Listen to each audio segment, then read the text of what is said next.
সবার বিয়েতে বরযাত্রী আসে, আর আমার বিয়েতে হবু স্বামীর সাথে তার একমাত্র বউ এসেছে। সেই বউ আর কেউ না, আমারই একমাত্র বেস্ট ফ্রেন্ড। অবাক হচ্ছেন না? আমি অবাক হয়ে নির্বাক তাকিয়ে আছি ওইদিকে।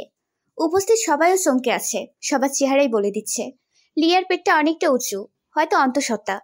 আচ্ছা, অ্যান ভাইয়া বিবাহিত হলে আমার সাথে এতদিন প্রেমের নাটক কেন করলো? আমার ইমোশন নিয়ে খেললো। আমি রওনককে বিয়ে করতে পারবো না বাবা। আমার স্ত্রী আছে, আর সে আমার হবু সন্তানের মা হতে চলছে। তোমার যদি রওনককে বিয়ে করার ইচ্ছাই ছিল না, তাহলে এত নাটকের কি ছিল? সে যাই হোক, আমি পারবো না বিয়ে করতে, মানে পারবো না। এসব ড্রামা অফ করো, আমাকে আর লিয়াকে ভেতরে যাইতে দিও। লিয়া অনেক টায়ার্ড, এই মুহূর্তে ওর বিশ্রাম প্রয়োজন। এই পরিস্থিতিতে আয়ান শুধু তাদের কথাই ভেবে যাচ্ছে। এটা ভেবে সবাই আশ্চর্য হয়ে গেছে। এক মেয়েকে বিয়ের আসরে ছেড়ে দেওয়া, তার সাথে প্রায় 5টা মাস প্রেমের নাটক করা, এবং শেষ মুহূর্তে এসে তাকে ছেড়ে দেওয়া। সেই মেয়েটার মনের অবস্থা কেমন হচ্ছে তা সে ভাবছে না। আচ্ছা, রওনক তো লিয়ার থেকে দেখতে খারাপ নয়, তাহলে আয়ানকে দেখে বোঝা যাচ্ছে না যে সে অনুতপ্ত তার কাজে। রওনক ড্রয়িং রুম থেকে দৌড়ে সোজা নিজের রুমে ঢুকে দরজা আটকে দিল। সবাই রওনকের পিছু পিছু গিয়ে দরজা ধাক্কাতে লাগলো। রওনক নিজের ক্ষোভ আটকাতে পারছে না। ড্রেসিং টেবিলের সামনে রাখা সব ফেলে দিল। রওনকের নিজেকে শেষ করে দিতে ইচ্ছে হচ্ছে। ওয়াশরুম থেকে ফিনাইলের বোতল এনে ঢকঢক করে আধ বোতল খেয়ে নিল সে। চারপাশে রওনকের ঘুরতে লাগলো। চোখের সামনে সব অন্ধকার হয়ে পড়ল। নিজেকে না সামলাতে পেরে সে লুটিয়ে পড়ল ফ্লোরে। অনেকক্ষণ ধরে দরজা খোলাতে না পেরে দরজা ভাঙার প্ল্যান করলো সবাই। দরজা ভেঙে রওনককে সবাই ফ্লোরে পড়ে থাকতে দেখে হতবাক হয়ে যায়। রওনকের মা আলিয়া সিকদার নিজের কলিজার টুকরার এমন অবস্থা দেখে জ্ঞান হারিয়ে ফেলেন। রওনকের বড় ভাই রাফিন একমাত্র বোনের অবস্থা দেখে কি করবে ভেবে পায় না। দ্রুত তাকে কোলে উঠিয়ে হাসপাতালের উদ্দেশ্যে বেরিয়ে পড়ে। আয়ান আর লিয়া রাফিনের কোলে রওনককে দেখেও চুপচাপ বসেছিল। বিয়েতে আসা সবাইও নিজেদের মতো কথা বলতে বলতে চলে গেল। একটু আগে কোলাহলে পরিপূর্ণ বাড়িটা কেমন নিস্তব্ধতায় ছেয়ে গেছে। পুরো বাড়িতে কেবল আয়ান আর লিয়া। লিয়ার প্রেগনেন্সি 8ম মাসের শেষের দিকে, আর এই সময়টায় যে কোনো মেয়ে বেশি চলাচল করতে পারে না। লিয়ার মাথা গড়িয়ে ঘাম ঝরে পড়ছে। তাকে দেখে আয়ানও বিচলিত হয়ে পড়ল। তুমি ঘামছো কেন লিয়া? Anything wrong? আপনি কোনো কিছু ঠিক করছেন না আয়ান। আপনি সবার জীবন নিয়ে খেলছেন। এতটা প্রতিহিংসা, তাও আবার নিজেদের আপনজনদের সাথে। একদিন পস্তাবেন, আপনি খুব পস্তাবেন। আমার রনুর যদি কিছু হয়ে যায় আয়ান, আমি ক্ষমা করব না আপনাকে। ও আচ্ছা, একদম চুপচাপ থাকবা, ভুলে যাবা না আমি আয়ান শিকদার। তুমি আমার হবু সন্তানের মা বলে যে আমি তোমাকে ক্ষমা করে দিব, এটা ভুলেও ভাববা না। আমার থেকে একটু বেশি বুঝতে যাবা, ওই মুহূর্তে আমি ভুলে যাব কে তুমি।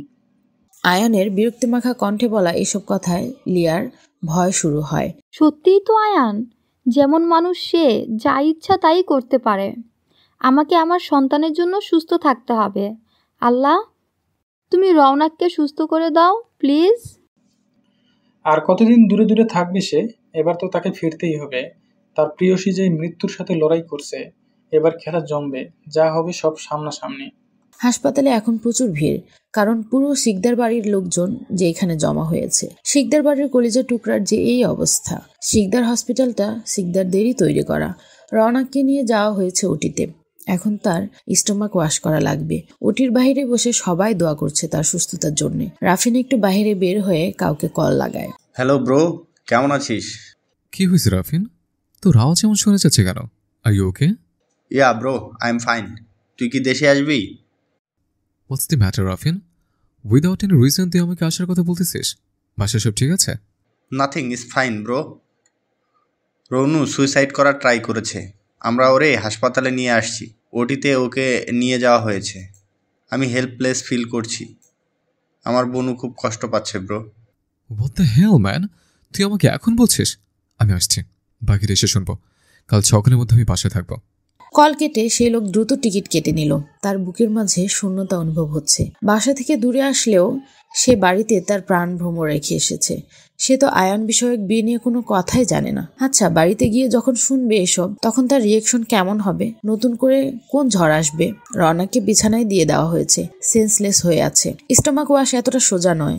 বেডে হাত পা বেঁধে রেখে গলা দিয়ে পেট অব্দি যে মোটা পাইপ দিয়ে ওয়াশ করে, তাতেই অর্ধেক যান বেরিয়ে যায়। এত কষ্ট সহ্য করতে হয় যা বলার মতো নয়। তবুও মানুষ কিছু না ভেবেই এই কাজ করে ফেলে। এই জন্য ভেবে কাজ করতে হয়। একজন মৃত্যুর মুখ থেকে ফিরে আসা মানুষ থেকে কেউ যদি এই গল্প শুনতে শুনতো তাহলে আর আত্মহত্যার মতো বাজে কাজ করতো না। আজ নিজের ভুলের জন্য এত কষ্ট রওনাকেই সহ্য করতে হচ্ছে। চেহারা মলিন হয়ে আছে রওনাকের। কি এক অবস্থা! চঞ্চলতায় দুষ্টামিতে যে মেতে থাকতো আজ সে শান্ত, প্রচুর শান্ত। রওনাককে সুস্থ দেখে সবাই বাড়িতে ফিরে যাওয়ার সিদ্ধান্ত নিল। রওনাকের কাছে রাফিন আর রওনাকের মা আর বড় মা মানে আয়ানের মা থেকে গেল। আয়ান লিয়াকে নিজের রুমে নিয়ে গেল। ধরে ধরে এই অবস্থায় সিঁড়ি দিয়ে একা একা ওঠা লিয়ার পক্ষে পসিবল না। লিয়ার কোনো কিছু ভালো লাগছে না। একবার যদি একটু রওনাকের খবর পেত তাহলে তার শান্তি লাগতো। আয়ান হয়তো লিয়ার অস্থিরতা বুঝতে পেরেছে। এইভাবে বেহুদা টেনশনের ফলে যদি আমার সন্তানের ক্ষতি হয়, I was an spare you লিয়া। এখন গিয়ে সজাগ ঘুমাবে তুমি। আমি তোমার দেখাশোনার জন্য মানুষ নিয়ে আসবো। রুম থেকে একদম বের হওয়া না, আর কারোর সাথে কথা বলার চেষ্টাও করবে না। এটা কেমন কথা আয়ান? আমি এভাবে একা একা কিভাবে থাকবো? আমাকে আপনি আমার মায়ের বাসায় রেখে আসেন প্লিজ। আপনার সাথে থাকলে আমি প্রতিটা সময় ভয়ে থাকি, আর সহ্য হচ্ছে না আমার। কবে আমাকে মুক্তি দিবেন আপনি? যতদিন না অবধি আমি আমার শুরু করা এই খেলার সমাপ্তি টানছি, ঠিক ততদিন তোমার মুক্তি নাই। শুয়ে পড়ো, আমি খাবার অর্ডার করে দিয়েছি। এরপর খাবার খেয়ে মেডিসিন খেয়ে ঘুমাবা। লিয়া আর কথা বাড়ালো না। সে জানে কথা বাড়িয়ে কোনো লাভ নেই। আয়ান লিয়াকে রাতের খাবার খাওয়াচ্ছিল। এমন সময় আয়ানের রুমে ওর মা প্রবেশ করে। মিসেস আফিয়া শিকদার রুমে এসে আয়ানকে নিজের দিকে ঘুরিয়ে তার গালে এক জোরে থাপ্পড় লাগায়। আয়ান অবাক চোখে তার মায়ের দিকে তাকায়। সে ভাবতে পারছে না তার মা তার গায়ে হাত তুলছে। তোর মতো সন্তান যে আমি জন্ম দিয়েছি ভাবতে ঘৃণা হচ্ছে আমার। আয়ান, তুই কি কারো ভালো সহ্য করতে পারছিস না? কি দোষ ছিল ওই মেয়েটার? হ্যাঁ, তোর স্ত্রী ছিল সে, আবার প্রেগনেন্টও। তাহলে কেন তুই ওই মেয়েটার সাথে এত নাটক করলি? মিসেস আফিয়া শিকদার কান্নারত কণ্ঠে আয়ানের কাছে জানতে চাইল। মায়ের কান্না দেখেও আয়ান স্বাভাবিকভাবেই দাঁড়িয়ে আছে, তার ভাবাবেগ আগের মতোই। আয়ান চোখ মুখ শক্ত করে তার মাকে বলল, এসব আজাইরা ফাউ পেশাল নিয়ে আমার রুম থেকে বের হও তুমি। আমি চাই না তোমার সাথে খারাপ বিহেভিয়ার করতে আম্মু। আয়ান, নিজের মায়ের সাথে কিভাবে কথা বলছো তুমি? তুমি বেশি কথা না বলে ঘুমাও লিয়া। আফিয়া শিকদার নিজ সন্তানের কাছে অপদস্থ হয়ে রুম থেকে বেরিয়ে গেল। চোখ দিয়ে পানি পড়ছে তার।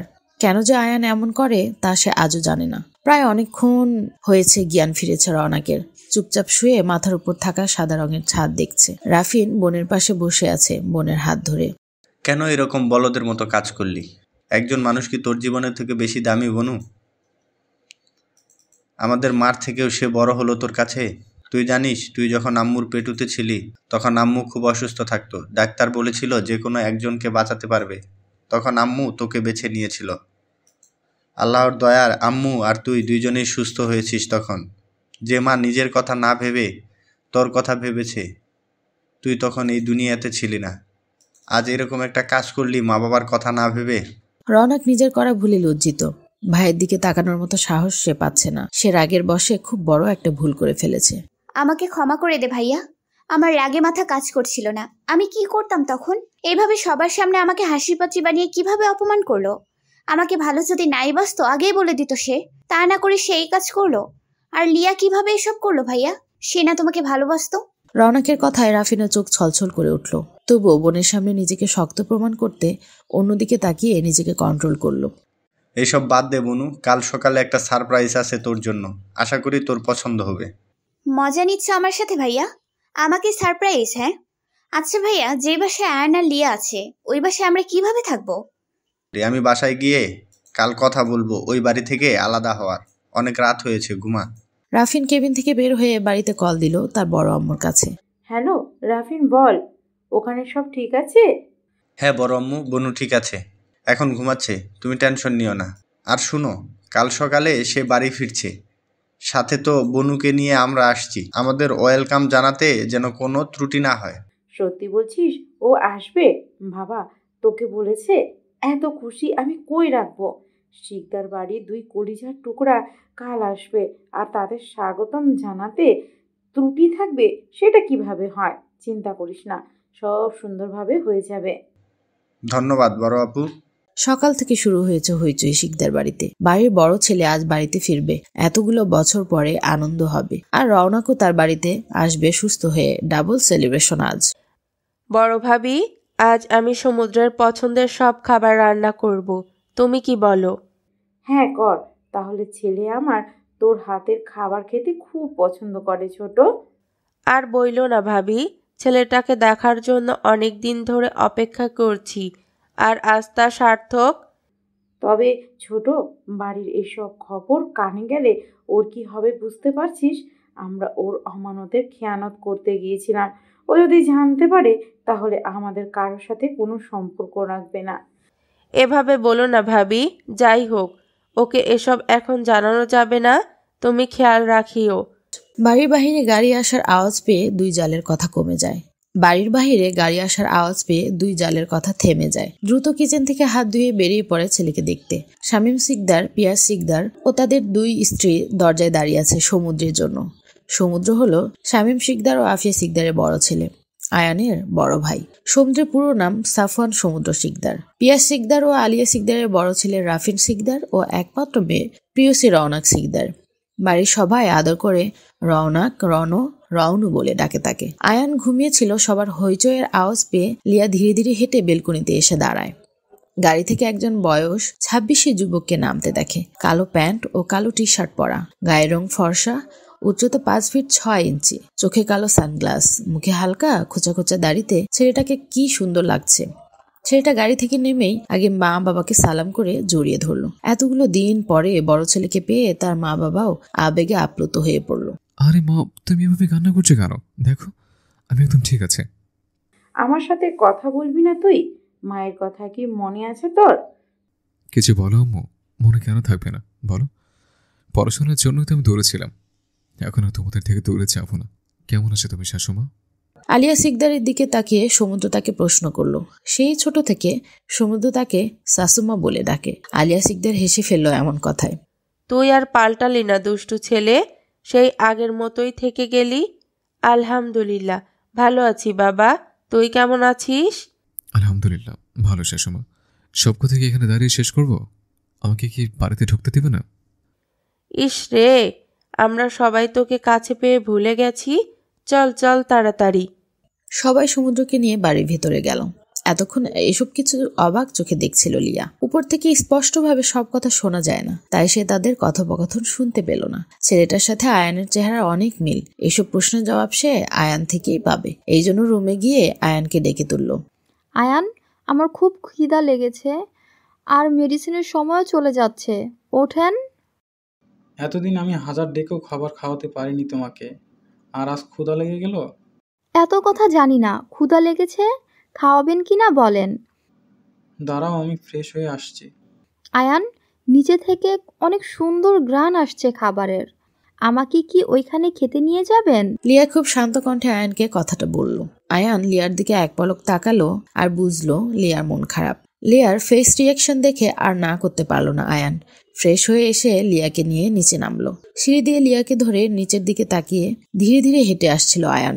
তাই আর ডাইনিং টেবিলে বসা সমুদ্রকে সে খেয়াল করে নাই। কিন্তু সমুদ্র অবাক হয়ে আয়ানকে দেখছে। আয়ানকে দেখেই সে বুঝে গেছে যে মেয়েটা আয়ানের স্ত্রী। এটা ভেবে অবাক হচ্ছে সমুদ্র যে ছোট ভাই বিয়ে করেছে, তার উপরে তার স্ত্রী আবার অন্তঃসত্ত্বাও। এ খবরটা সে জানেই না। টেবিলের কাছে যাওয়ার পর আয়ান সমুদ্রকে দেখে চমকে গেলেও নিজেকে শান্ত করে নেয়। কি অবস্থা ভাই, কখন আসলা? খবরই পেলাম না আমি। তুইও যে বিয়ে করেছিস, আমি বড় আব্বু হচ্ছে, সেই খবরও তো আমি জানি না। খবর কেউ জানতো না ভাইয়া, লং স্টোরি, পরে সময় করে বলবো। লিয়া বসো এখানে। লিয়াকে এক চেয়ারে বসিয়ে দিল আয়ান। বাহ ভাই, তুই তো অনেক বদলে গেছিস। সময় সবাইকে বদলে দেয় ভাই। খেয়েছো তুমি? ছোট আম্মু লিয়ার অনেক ক্ষুধা পেয়েছে তোমাদের রান্নার স্মেলে। মেয়েটাকে আগে খাবার দাও, তোমরা আমাকে পরে দিলেও হবে। সমুদ্রের কথায় মিসেস আলিয়া সিকদার খাবারের প্লেটে খাবার বেড়ে দেয় লিয়ার সামনে। মেয়ের বেস্ট ফ্রেন্ড ছিল লিয়া, সেই হিসেবে কম আদর করতো না মেয়েটাকে। মাঝখানে কোথায় গায়েব হয়ে গিয়েছিল কেউ জানতো না। মেয়েটার এই পরিস্থিতিতে দেখে খুব মায়া লাগে তার। কেমন আছো তুমি লিয়া? আলহামদুলিল্লাহ ভাইয়া, আপনি? আলহামদুলিল্লাহ। খাবার খেয়ে নাও, নিজের যত্ন নিও। এবারে সবাইকে নিজের আপনজন ভাববে। যখন যা প্রয়োজন হবে বাড়ির যে কোনো সদস্যকে বলবে। জি আচ্ছা। তুই দাঁড়িয়ে আছিস কেন? বস, তুই নাস্তা কর। না, তোমরা করো, আমি বাহিরে করব। লিয়াকে মেডিসিন খাইয়েই আমি বের হব। একদিন বাইরে নাস্তা না করলে কিছু হবে না। আচ্ছা আমি আছি, আমার সাথে করে নে। বাড়ির কেউ বলতেও পারছে না যে আয়ান এই বাসায় থাকে ঠিকই, কিন্তু খাবার এই বাসায় খায় না। নিজের মতো একা একা থাকে বাড়িতে, থেকেও না থাকার মতো। আয়ান তো মনে মনে বেজায় খুশি সমুদ্র আসায়। আয়ানের প্ল্যানগুলো যে কাজে লাগছে এটা ভেবেই সে খুশি। তাই সে আর না করলো না, খাবারের টেবিলে বসে পড়লো। তখন রাফিন ও রওনাককে নিয়ে বাড়িতে ঢুকে খাবার টেবিল নিয়ে সমুদ্রের পাশের চেয়ারে বসিয়ে দিল। রওনাক অন্যমনস্ক থাকায় খেয়াল করলো না সমুদ্রকে। সমুদ্র তাকে খেয়াল করলো এবং রওনাকের হাতে একটা চিমটি কাটলো। ব্যথায় চোখ মুখ কুঁচকে পাশে তাকিয়ে স্তব্ধ হয়ে গেল রওনাক। চোখ বড় বড় করে তাকিয়ে আছে সে। এইভাবে চোখ বড় বড় করে ডাইনামোরকে লুক কেন দিচ্ছিস প্রেয়সী? কি আর করবে ভাইয়া, ফিনাইল খেয়ে সুইসাইড করার চেষ্টা যে করে সে ডাইনি ছাড়া আর কি হতে পারে। খবিশ মানুষজনে ভরে গেছে আমাদের বাড়ি। আয়ান, হচ্ছে রে কি? এটা কোন ধরনের কথা? আয়ানের এই খোঁচা দিয়ে বলা কথাটায় খুব কষ্ট পেল রওনাক। আয়ানের পাশে লিয়াকে দেখে তার অনেক খারাপ লাগা অনুভব হচ্ছে। রওনাক ভাবতে পারে নাই এইভাবে কথা শোনাবে আয়ান তাকে। এর মধ্যে আবার সমুদ্রকে দেখে রওনাকের মাথা ঘুরছে। রওনাকের কোলে মাথা রেখে শুয়ে আছে আয়ান। আয়ানকে রওনাকের কোলে মাথা রেখে শুয়ে থাকতে দেখে চোখ বড় বড় করে তাকিয়ে আছে সমুদ্র। রওনাক আয়ানের মাথায় হাত বুলিয়ে দিচ্ছে। সমুদ্র এই দৃশ্য দেখে হতবাক হয়ে তাকিয়ে আছে তাদের দিকে। আবার ওই সময় সমুদ্রের খালাতো বোন সামাইরাও সেখানে উপস্থিত হয়। সেও এসব দেখে চিৎকার করে ওঠে। রওনাক, আয়ান ভাইয়া, কি হচ্ছে এখানে? সামাইরার চিৎকারে রুম থেকে বেরিয়ে আসে লিয়া আর বাড়ির সবাইও দ্রুত সেখানে এসে পড়ে। প্রথমে সামাইরার চিৎকারে রওনাক হকচকিয়ে গেলেও পরে তার কোলে আয়ানকে দেখে সেও আশ্চর্য হয়। আয়ান ভাইয়া, আপনি এখানে? আয়ানকে অবাক হয়ে প্রশ্ন করে রওনাক। এসব দেখার পর বাড়ির সবাই এইভাবে অবাক হয়েছে, আর সাথে রওনাকের প্রশ্ন শুনে তো আরো অবাক হয়েছে। তোমার কোলে আয়ান ভাইয়া মাথা রেখে শুয়ে আছে, আর তুমি তার মাথায় বেলি কেটে দিচ্ছিলে। আমি আর সমুদ্র ভাইয়া নিজের চোখে এসব দেখেছি। আর এখন তুমি আবার জিজ্ঞেস করো সে এখানে কি করে? এখানে কি কোনো ফিল্মের শুটিং চলছে নাকি রওনাক? সামাইরার প্রশ্নে অনেক অপমান বোধ করলো রওনাক। সে বুঝতে পারছে সামাইরা কোন ইঙ্গিতে তাকে এই কথা বলল। লজ্জায় মাথা নিচু করে ফেলল সে। রনু, তুমি কাজটা একদম ঠিক করো নাই। আজকের পরে যাতে এইসব না দেখি। সমুদ্রের মায়ের কথায় রওনাক আকাশ থেকে পড়ল। সবাই যে তাকে ভুল বুঝছে, বড় আম্মুর দৃষ্টিতে সে আজ অন্য কিছু দেখতে পাচ্ছে। আমি জানি না আম্মু, বিশ্বাস করো। আয়ান ভাই এখানে কি করছে? মিথ্যে কেন বলছিস তুই রনু? আমি রুমে যাচ্ছিলাম আর তুই আমাকে ডেকে বললি যে তোর কোলে মাথা দিয়ে শুতে তুই আমার চুলে বিলি কেটে দিবে। পরিবারের সব সদস্যদের সামনে এরকম কথা শুনে লজ্জায় কারো দিকে তাকাতে পারছে না রওনাক। চোখ বেয়ে পানি পড়ছে রাগে, ঘৃণা হচ্ছে প্রচণ্ড তার আয়ান নামক ব্যক্তির উপর। তা আয়ান যে আপনাকে বলল আর আপনিও তাকে না বলতে পারলেন না। সবাই যে যার কাজে যান, সামান্য বিষয়টাকে এত বড় করে দেখার মতো কিছু হয় নাই। ছোট বোন বড় ভাইয়ের চুলে বিলি কেটে দিতেই পারে। লিয়ার কথায় সবাই চলে গেল। রওনাকে ওর মা রওনাকের রুমে নিয়ে গেল। সেখানে দাঁড়ানো আছে সামাইরা, সমুদ্র, আয়ান আর লিয়া। তোমার হাজবেন্ডের এক মেয়ের সাথে দেখেও তুমি এত স্বাভাবিকভাবে আছো কিভাবে ভাবি? সব জেনেও? দেখে রেখো জামাইকে রনের মতো মেয়ের থেকে। Wait, 1 minute. রনের মতো মেয়ে মানে? তোমার কথার মানে বুঝলাম না। শোনো, সামাইরা যে বাড়িতে দাঁড়িয়ে আছে সেটা ও রৌনকের বাড়ি। রৌনককে আমি অনেক আগে থেকেই চিনি। সে কেমন? তুমি এইটুকু কথা এত বাড়াচ্ছ কেন? আজব, নিজের চরকায় তেল দাও, অন্যের ব্যাপারে নাক না গলিয়ে। তুমি আমার বোনের সাথে কিভাবে কথা বলছো লিয়া? সামাইরা যেমন, তোর খালাতো বোন রৌনকও কিন্তু তোর চাচাতো বোন। ভুলে যাস না আয়ান, একজনকে সম্মান দেবি, অন্যজনকে ছোট করবি। এটা তো হয় না। আমি বাড়িতে ছিলাম না, কি হয়েছে না হয়েছে আমি কিছুই জানি না, তাই কিছু বলতে পারলাম না। তবে প্রেয়সীকে আমি ভালোভাবে চিনি। সে তোকে তার কোলে দেখে ততটাই অবাক হয়েছে যতটা আমরা হয়েছে। আজ কিছু বললাম না, এরপর এমন কিছু আমার সামনে হলে ভালো হবে না আয়ান। আর সামাইরের সামান্য বিষয়কে এত বাড়িয়ে মানুষের সামনে উপস্থাপন করেছিস, এর জন্য তোকে কিছু বলবো না এমন নয়। আমি মেয়েদের গায়ে হাত তুলি না। বেড়াতে এসছি, ভদ্র মানুষ হয়ে থাক। লিয়া, আয়ানকে নিয়ে রুমে যাও। সমুদ্রের অপমানে আয়ান আর সামাইরা মাথা নিচু করে রাগে ফুসতে ফুসতে চলে গেল সেখান থেকে। লিয়া মুচকি হেসে সমুদ্রকে উদ্দেশ্য করে বলে, ভাইয়া, সবসময় আমরা চোখে যা দেখি তা সত্যি নাও হতে পারে। আমি অবাক হই না একটুও, কারণ সব আমি নিজের চোখে দেখি। কিন্তু আমি কাউকে বলি না, কারণ আপনার আম্মুর ব্যবহার। মানুষ বলে না, যার যার তার তারই। এই কথাটার ব্যাখ্যা আমি আজ পেলাম। লিয়াও চলে গেল রুমে। লিয়ার এক রহস্যের মধ্যে সমুদ্রকে রেখে গেল। সমুদ্র প্রচুর টায়ার্ড থাকায় নিজের রুমে চলে গেলেও বাড়ির মানুষের ব্যবহার আর কথাবার্তায় তার সন্দেহ হচ্ছে। এখানে এমন কিছু হয়েছে যা সে জানে না। তার প্রিয় সে কেন সুইসাইড করার চেষ্টা করেছিল, এই ব্যাপারটাও তো এখনো অজানা। আম্মু, বিশ্বাস করো, আয়ান ভাই ওখানে ওই অবস্থায় কিভাবে ছিল আমি জানি না। রওনাকের কান্না করতেও কষ্ট হচ্ছে। মেয়ের অবস্থা দেখে মেয়েকে শান্ত করার চেষ্টা করতে লাগলেন আলিয়া সিকদার। আমি জানি তো আমার মেয়ে এই রকম না। কি হয়েছে আমি জানতেও চাইব না মা, কারণ আমি তোকে বিশ্বাস করি। মায়ের কথায় রওনাক নিজেকে শান্ত করার চেষ্টা করে। আর কেউ বিশ্বাস করুক বা না করুক, তার মা তো তাকে বিশ্বাস করে।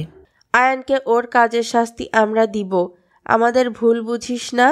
আজ এত বছর পরে সমুদ্র এসেছে, তাই আমরা সিন ক্রিয়েট করতে চাই না মা। সে তো কিছুই জানে না বাড়ি সম্পর্কে। মা, আমার আর এসব ভালো লাগে না। আমি থাকবো না এখানে আর। তুমি আব্বুকে বলে এই বাড়ি থেকে অন্য কোথাও শিফট হওয়ার চেষ্টা করো প্লিজ। আমি আর তোর বাবাও এটা ভেবেছি। আজ রাতেই তোর বড় আব্বুর সাথে আমরা কথা বলবো। তুই বিশ্রাম নে, আমি একটু আসছি। মিসেস আলিয়াও অবাক তার বড় জায়ের কাজে। কি সুন্দর ব্যবহার আজ তার দেখলো। কষ্ট পেয়েছে তার মেয়ে, অথচ এই নিয়ে মিসেস আফিয়ার কোনো মাথা ব্যথা নেই। সে কি সুন্দর তার ছেলেদের নিয়ে ব্যস্ত। মিসেস আলিয়া চলে যেতেই রওনাক কিছুক্ষণ আগে ঘটে যাওয়া সব ঘটনা ভাবতে লাগলো। সে তো রাফিনের চুলে বিলি কেটে দিচ্ছিল, সেখানে আয়ান কিভাবে আসলো? কিছুক্ষণ আগে ঘটে যাওয়া। ডাইনিং টেবিলে রওনাককে নিয়ে মজা করায় মন খারাপ করে বসে আছে সে। শরীরের থেকে মনের অসুখ রওনাকের। দোতলায় এক সাইডে রাখা আছে অনেক বড় এক দোলনা। দোলনাটা রওনাকের জন্য বানানো হয়েছে। দোলনায় বসে আপন মনে ভেবে চলছে তার সাথে হওয়া অন্যায়গুলো, অথচ তার বাড়ির লোক কি সুন্দর স্বাভাবিক আচরণ করছে আয়ান আর লিয়ার সাথে। সে কিছুতেই এই বাসায় থাকবে না। তখন রাফিন রওনাকের কাছে আসে। বনু, আমার মাথাটা প্রচণ্ড ব্যথা করছে, তুই একটু আমার চুলগুলা টেনে দে তো। আচ্ছা ভাইয়া, তুমি এখানে শুয়ে থাকো, আমি দিচ্ছি। তোর কি খুব মন খারাপ বনু? মন খারাপ করিস না, ওই আয়ানকে আমি ছাড়বো না। রওনাক তো নিজের ভাবনায় হারিয়ে আছে। তার কানে রাফিনের বলা কথা যাচ্ছে না। সে এতটাই ভাবনায় হারিয়েছিল যে রাফিন উঠে সেখান থেকে চলে গেল বাড়ির বাইরে, তবুও সে টের পেল না। আয়ান নিজের রুমে যাচ্ছিল, তখন সমুদ্রকে আসতে দেখে সেও সুযোগ বুঝে রাফিনের জায়গা নিয়ে নেয়। বর্তমানের কথা। কি চান আপনি আমার থেকে আয়ান? কেন এমন করছেন? আমাকে এতটা ছোট করেছেন সবার সামনে। আমার কি দোষ আয়ান? আমাকে বলবেন। আর পারছি না আমি এসব নিতে। রওনাক এসব ভাবতে ভাবতে ঘুমিয়ে গেল। মিসেস আলিয়া রান্নাঘরে গেল মেয়ের দুপুরে খাবার বানাতে। রান্নাঘরে গিয়ে আফিয়াকে দেখেও না দেখার মতো করে নিজের কাজ করতে লাগলো সে। আফিয়ার সাথে কথা বলতে ইচ্ছে করছে না তার। নিজের বড় বোনের মতো ভাবতো সে আফিয়াকে। আর আজ তার ব্যবহার মেনে নিতে কষ্ট হয়েছে আলিয়ার। আলিয়া, মেয়েকে বুঝাও, তুমি তোমার যা হবার তা হয়ে গেছে। এখন আয়ানের স্ত্রী এখানে আছে, আয়ান থেকে দূরে থাকতে বলো। তুমি এসব শোভা পায় না। আমি ওর ইমোশন বুঝি, বাট আয়ান তো বিবাহিত এখন। মিসেস আফিয়ার কথায় আলিয়া হা করে তাকিয়ে আছে তার দিকে। সে ভাবতেও পারছে না মিসেস আফিয়া ওসব কিভাবে ভাবছে। কোন মুখে আপনি এসব কথা বলছেন ভাবি? আপনাদের মধ্যে মিনিমাম লজ্জা কাজ করছে না? আপনার ছেলে এত বড় অন্যায় আমার মেয়ের সাথে করার পরেও আপনি ছেলের সাপোর্টে এমন নোংরা ভাবনা আমার মেয়ের সম্পর্কে ভাবেন? বাবা ভাবির কি আছে? আজ আমি তুমি সবাই সবার চোখের সামনে দেখলাম কি ঘটেছে। রওনাকের বয়স কম, আবেগে কাজ করে, হয়তো করে ফেলেছে তখন। আলিয়া সিকদার কি আর বলবে এই কথায়। সে আর কথা না বাড়িয়ে নিজের মতো রান্না করছে। আফিয়া সিকদারও খাবার বেড়ে নিয়ে যেতে লাগলো সামাইরার জন্য। সামাইরা রুমে গিয়ে খাবার রেখে দিল সে। জানো খালামণি, তোমার ছোট ছেলের বউ আমাকে অনেক অপমান করেছে। আমি যা দেখেছি তাই তো বলেছি, বলো। বাদ দে সামাইরা, তোকে যে কাজের জন্য এখানে এনেছি সেই কাজে মন দে। আমি জানি না ওই ক্যারেক্টারলেস মেয়ের মাঝে কি এমন দেখলে আঙ্কেল আর সমুদ্র ভাই। সামাইরার রুমে গিয়ে খাবার রেখে দিল সে। রাত ঠিক 10:20 বাজে। শিকদার বাড়ির এক নিয়ম হলো সকালের এবং রাতের খাবার সবাই একসাথে খাবে, কারণ দুপুরে সবার অফিস থাকে, ছোটদের স্কুল থাকে, কলেজ থাকে। এই নিয়মটা সমুদ্রের দাদা তৈরি করা। নিয়ম অনুযায়ী খাবার টেবিলে সবাই এসে বসেছে। সবার শেষে রওনাক সেখানে উপস্থিত হয়। সমুদ্র রওনাককে চেয়ার টেনে জায়গা করে দিল বসার জন্য। তা ছোট আম্মু, তুমি এখন কেমন আছো? ভালো আছি বড় আব্বু। শামীম সিকদারের প্রশ্নে মৃদু স্বরে জবাব দিল রওনাক। পিয়াস সিকদার এবার নরম গলায় বড় ভাইকে উদ্দেশ্য করে বলল, ভাইয়া, আমি একটা কথা জানতে চাই আপনাদের। কি কথা বলো? আমি সিদ্ধান্ত নিয়েছি যে আগামী 7 দিনের মধ্যে আমরা ঢাকা শিফট হব। প্রিয়সীকে ঢাকার কলেজে অ্যাডমিশন নিয়ে দিব। তাই আমি আমার সন্তান ও স্ত্রীকে নিয়ে আলাদা হয়ে যেতে চাচ্ছি। শামীম সিকদার ভাতের লোকমাটা মুখে দিতে নিয়েছিল। ওই সময়ে ছোট ভাইয়ের কথা শুনে হাত থেকে তার প্লেট পড়ে গেল। অবাক চোখে ভাইয়ের দিকে তাকালো সে। সমুদ্র সব থেকে বেশি অবাক হয়ে আছে এই কথায়। ছোট আব্বু কেন হঠাৎ আলাদা হওয়ার সিদ্ধান্ত নিল? সমুদ্রের মায়ের কোনো রিয়াকশনই নাই। সে স্বাভাবিক ভঙ্গিতে খেতে লাগলো। এই সিদ্ধান্ত নেওয়ার কারণ জানতে পারি কি প্রিয়াস? আর কিছু জানার বাকি আছে আপনার ভাইয়া? সব কিছু জানেন আপনি। আপনার ছোট ছেলের জেদ আর আপনার রিকোয়েস্ট রাখতে আপনার সব কথায় বিনা বাক্যে রাজি হয়েছিলাম। তারপর কি হলো? আমার মেয়ের জীবন নিয়ে টানাটানি ভাইয়া। আজকে সকালে যে বাসায় এসেছে, এরপর ওর ওপর আরও মানসিকভাবে প্রেশার দেওয়া হলো। আমার একমাত্র মেয়ে, আমি চাই না এখানে থেকে ও কষ্ট পাক। কি ব্যাপার পিয়াস, সকালে কি হয়েছে? আমার থেকে ভালো আপনি ভাবিজানকে জিজ্ঞেস করুন ভাইয়া। সমুদ্রের মা, পিয়াস, আলিয়া, তোমরা আমার রুমে আমার জন্য অপেক্ষা করো, যাও। শামীম সিকদারের কথায় সবাই উঠে চলে গেল। বাবার বাড়িতে কি এমন হয়েছে যা আমি জানি না? এসব কথার মানে আমি বুঝতেছি না, আমাকে ক্লিয়ার করে বলবা? তুমিও তাদের সাথে রুমে গিয়ে অপেক্ষা করো, তোমার থেকে আর কিছুই লুকাবো না। ছোট আম্মু, তুমি খাবার শেষ করে গিয়ে ঘুমিয়ে থেকো, কেমন? আচ্ছা বড় আব্বু। রওনাকের মনে কু ডাকতে লাগলো। কি হবে এসবের পরিণতি? হাত ধুয়ে এসে সে অতীত নিয়ে ভাবতে লাগলো।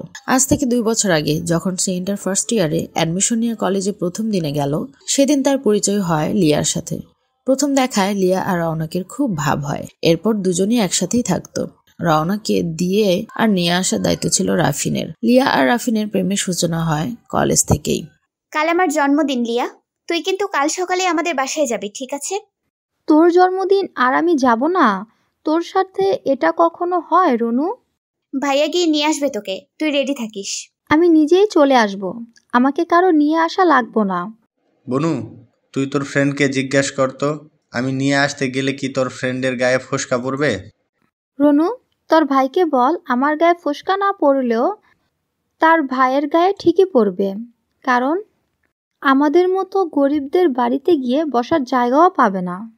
কি শুরু করলা তোমরা ভাইয়া? থামো প্লিজ। আর গরিব বড়লোক কোনো কথা না লিয়া, আজকের পর যেন এসব কথা তোর মুখে না শুনি। আরে বাবা, রাগ করিস কেন? যা সত্যি তাই বলি নাকি? এই মেয়ে, এত বড় মিথ্যা তোকে কেউ বলতে বলেছে? শিকদার বাড়ি সকাল সকাল হাজির হয় লিয়া। লিয়া দেখতে খুব সুন্দরী, গায়ের রং উজ্জ্বল ফর্সা, লাল রঙের 3 পিসটাতে খুব সুন্দর লাগছে লিয়াকে। দোতলায় দাঁড়িয়ে থাকা আয়ান প্রথম দেখায় লিয়ার থেকে চোখ ফেরাতে পারছিল না। লিয়ার কথা বলা, লিয়ার হাসি, সবকিছুই আয়ানের নজর কেড়েছিল। সকালবেলায় মায়ের ডাকে ঘুম ভাঙে রওনাকের। অতীতের কথা ভাবতে ভাবতে কখন যে ঘুমিয়ে পড়েছে টেরই পায়নি সে। ঘুম থেকে উঠে ফ্রেশ হয়ে নাস্তা টেবিলে গেল সে। সবার মুখের অবস্থা খুব গম্ভীর, কেউ কারোর সাথে কথা বলছে না, নিজেদের মতো খাবার খেয়ে যাচ্ছে। আমার একটা কথা বলার ছিল বড় আব্বু। হ্যাঁ ছোট আম্মু, বলো, তোমার কি কথা আছে? আব্বু, লিয়া আর আয়নের বিয়ের কথা তো কেউ জানে না। আর যেহেতু শিকদার বাড়িতে নতুন অতিথি আগমন হচ্ছে, তাদের ওয়েলকাম তো করতেই হয়, তাই না? আমি চাচ্ছিলাম কি আমরা বাসায় সবাই মিলে ছোটখাটো একটা অনুষ্ঠান করি। তোমার মাথা ঠিক আছে ছোট আম্মু? এত কিছুর পরেও তুমি ওদের জন্য ভাবছো, যারা তোমাকে ঠকানোর আগে দ্বিতীয়বার ভাবে নাই? আমি আয়ান আর লিয়াকে বাড়ি থেকে বের করি নাই, কারণ লিয়ার অবস্থার কথা ভেবে। যেহেতু তোমরা তাকে কিছুই বলো নাই, তাই এখন আর আমার জন্য তোমাদের নিজেদের মধ্যে ঝামেলা করার প্রয়োজন নাই বড় আব্বু। আমার কপালে যা ছিল তাই হয়েছে। সমুদ্র এতক্ষণ নিচের দিকে তাকিয়ে শুধু নিজের মতো করে খেয়ে গেছে। খাওয়া শেষ করে সে বলে, তোকে এত না ভাবলে চলবে, অন্যের কথা বাদ দিয়ে নিজের কথা ভাবাকে। শোন, একটু বড় রেডি হয়ে থাকিস, আমি তুই আর রাফিন বের হব। কোথায় যাব আমরা? আমি যা বলেছি তা করবি তুই। এত প্রশ্ন আমাকে কবে থেকে করিস? স্বাস্থ্য তোর ভালোই হয়েছে ফিনাল খেয়ে। সমুদ্রের এই কাটকাট জবাব রওনাক হজম করতে পারল না। আসার পরে তো ভালোভাবেই কথা বলেছে সমুদ্র তার সাথে। রওনাক ভেবেছিল সমুদ্র চেঞ্জ হয়ে গেছে, কিন্তু এখন তো মনে হচ্ছে সমুদ্র আগের মতোই শয়তান মার্কা খাটাস আছে। জি আচ্ছা ভাইয়া। সমুদ্র উঠে যাচ্ছিল, তখন তার বাবার কথায় থেমে গেল। তুমি অফিসে কবে থেকে জয়েন করবে সমুদ্র? আমাদের অফিসের কাজ আপনি আয়নকে বুঝিয়ে দিন। আমার অফিসে জয়েন করার বিন্দুমাত্র ইচ্ছে নেই। তাহলে তুমি কি করবে? নিজেদের অফিসে জয়েন না করে এত পড়াশোনা করে তুমি কি মানুষের আন্ডারে কাজ করবে? কোনো কাজ ছোট নয়, এটা মনে রাখবেন। এর আমি কি করবো তা আমার ভাবেই আছে। আমাকে নিয়ে আপনাদের না ভাবলে চলবে। রাগের সাথে কথাগুলো বলে সমুদ্র ড্রয়িং রুম ত্যাগ করলো। সবাই হতভম্ব হয়ে আছে সমুদ্রের আগের সেই রাগ দেখে। আয়ান আর আফিয়া শিকদার শয়তানি হাসি দিল। শামীম শিকদার অসহায়ভাবে সমুদ্রের যাওয়ার দিকে তাকিয়ে রইল। ছেলে কাল রাতে সব জানার পর থেকে এমন বিহেভ করছে যে সে ভালোই বুঝতে পারছে। উপর থেকে লিয়া ভালোভাবে বুঝতে পারছে মা ছেলের মাথায় আবার কি ঘুরপাক খাচ্ছে। এদের প্রতি লিয়ার প্রচন্ড ঘৃণা কাজ করে। ওই দিনটাকে লিয়া অভিশাপ দেয়, যেদিন লিয়া এই বাড়িতে পা রাখে আর আয়ানের চোখ ওর দিকে যায়। রওনাক রুমে যাওয়ার সময় লিয়ার সামনে পড়ে যায়। লিয়া অসহায় চোখে তাকিয়ে থাকে রওনাকের দিকে। রওনাক লিয়ার চোখের দিকে তাকিয়ে বুঝতে পারে তার মধ্যে একরাশ অসহায়তা আর অপরাধবোধ কাজ করছে। লিয়া কিছু বলতে গিয়েও বলতে পারল না রওনাককে। এখন যে লিয়া কিছু বলতে পারবে না, তার যে হাত পা বাঁধা। রওনাক লিয়াকে পাশ কাটিয়ে চলে গেল। ওখানে দাঁড়িয়ে থাকলে হয়তো রওনাকের রাগ আরো বেড়ে যাবে। সমুদ্রের কথা মতো রওনাক রেডি হয়ে গাড়িতে বসে আছে। কোথায় যাবে, কেনই বা যাবে, তা সে কিছুই জানে না। সমুদ্রকে প্রশ্ন করার মতো সাহসও তার হচ্ছে না। সমুদ্র এসে গাড়ি স্টার্ট দিল। তো পড়াশোনা করার ইচ্ছে আছে নাকি নিজেকে ঘরবন্দি করে সারা জীবন রাখবে? আপনি আবারও সে আগের মতো আমার সাথে কথা বলছেন? এই কয়দিন তো সেই কি সুন্দরভাবে বলতেন। এত কিছু করার পরেও তুই আমার কাছে আশা করিস আমি তোর বা তোদের সাথে ভালোভাবে কথা বলবো? রওনা কি উত্তর দিবে খুঁজে পেল না। সত্যিই তো, এই মানুষটাকে যে আগে কিছু জানানো হয় নাই। যাই হোক প্রিয়, তুই কিন্তু ফিনাল খেয়ে সুইসাইড করার ড্রামাটা খুব সুন্দরভাবে করেছিস। নাটকে জয়েন করতে পারিস তুই। সমুদ্রের কথা শুনে চোখ বড় বড় করে তাকিয়ে আছে রওনাক। রওনাক এভাবে তাকাতে দেখে মুচকি হাসি দিল সমুদ্র। কি সব আবল তাবল বলতেছেন আপনি? তুই চলিস ডালে ডালে আর আমি চলি পাতায় পাতায়। তোমার করার প্রতিটা গাছ আমার দৃষ্টির বাইরে নয়। এটা কিভাবে ভুলে যাও তুমি? রওনাককে এভাবে তাকাতে দেখে মুচকি হাসি দিল সমুদ্র। রওনাক ভেবেছিল তাকে নিয়ে হয়তো কোনো 5 তারকা রেস্টুরেন্টে যাওয়া হচ্ছে। রওনাকের সব চিন্তাভাবনা ভুল প্রমাণ করে দিয়ে সমুদ্র তাকে নিয়ে গেল এক লোকাল চায়ের দোকানে। শহর থেকে দূরে অনেকটাই গ্রামের দিকে হওয়ায় সেখানে ভিড় খুব কম। ইতিমধ্যে রাফিনও সেখানে বাইক নিয়ে উপস্থিত হয়। চায়ের দোকানের সামনে থাকে বেঞ্চটিতে তারা বসে পড়ে। মামা, দুধ ছাড়া চিনি কম দিয়ে একটা লাল চা দেবেন, আর দুধ চা বেশি লেকারে 2টা। ঠিক আছে মামা, আর কিছু লাগবে? একটা ড্রিঙ্কও দিয়েছেন মামা। রাফিন, তুই কিছু নিবি? না ব্রো, আর কিছু না। রওনাক তাকিয়ে আছে তাদের দিকে। তাকে তো কিছু নিতে সাধলো না। নিজের জন্য ড্রিঙ্কও আর রাফিনকেও জিজ্ঞেস করলো। একা তাকে বাদ দিয়ে জিজ্ঞেস করলো রাফিনকে। ব্যাপারটা তার গায়ে খুব লাগলো। রাগে মুখ ফুলিয়ে সে বসে থাকলো। ড্রিঙ্কটা নিয়ে সমুদ্র রওনাকের দিকে দিয়ে বলল, এই নে প্রিয়সী, এটা হাতে রাখ, তোর কাজে দিবে। আর রাফিন, ওরা রওনাক বইলে ডাকতেছ কেন ভাই? ওর নাম রাখলাম প্রিয়সী, সব কাগজপত্রতেও তাই। আসলে ব্রো, রওনাক নাম তো আরিয়ান দিয়েছে, আর আরিয়ানের জিদের কাছে হার মেনে বাড়িতে সবাই প্রিয়কে রওনাক ডাকে, তবে আব্বু আমি বাদে। অয়ান অয়ান অয়ান, তাই না? ওর সব কথা কেন শোনা লাগবে? কেউ কোনো আওয়াজ করছে না। সমুদ্র রেগে গেছে। প্রিয়সী এখন নিজের মতো ড্রিঙ্কও খাচ্ছিল। সমুদ্র এবার প্রিয়সীর দিকে তাকিয়ে বলল, তুই আমাকে বল যে তুই সুইসাইড করার চেষ্টার নাটক কেন করলি? ইভেন রাফিন, তুই কেন সাপোর্ট দিলি? আসলে আমি আসলে আমি আমি এইসব তোটলানো আর আমি বাদ দিয়ে আসল কথা আসে জলদি। সমুদ্রের কথায় প্রিয়সী আর রাফিন দুইজনই একে অপরের চেহারা দেখতে লাগলো। কি উত্তর দিবে সে সবাইকে? আসলে ভাইয়া হয়েছেটা কি আমি তোমাকে বলি। গত বছর আমার জন্মদিনে লিয়া আমাদের বাসায় প্রথম আসে। লিয়া আর রাফিন ভাইয়ের রিলেশন ছিল, তারা একে অপরকে খুব ভালোবাসতো। হোয়াট? লিয়া রাফিনকে ভালোবাসলে আয়নকে কেন বিয়ে করলো? আমার কথার মধ্যে বাম হাত কেন দাও? সব কথা তো শুনবে না ক্লিয়ার করে, আজব। প্রিয়সীর রাগী কণ্ঠে দমে গেল সমুদ্র। তবুও নিজের ইমেজ ঠিক রেখে বলল, এরপর বলতে থাক। জন্মদিনের দিন থেকে আয়ন লিয়ার পিছে হাত ধুয়ে লেগে যায়। লিয়ার প্রতি আয়নের এক প্রকার ভালো লাগা কাজ করে। যখন সে জানতে পারে লিয়া রাফিন ভাইয়াকে ভালোবাসে, তখন সে ক্ষিপ্ত হয়ে যায়। আমি জানি না কেন আয়ন ভাইয়া আমাকে, তোমাকে আর রাফিন ভাইয়াকে সহ্য করতে পারে না। তখন আমি এসব জানতাম না। 10 মাস আগে একদিন হঠাৎ লিয়া গায়েব হয়ে যায়। কেন হয়ে যায় আমরা জানি না। শুধু লিয়া না, ওর পুরো পরিবার। ওর পরিবার বলতে ভাই, ছোট আর ওর মা। আমি রাফিন ভাই অনেক খোঁজ খবর নেই, তবুও পাই না।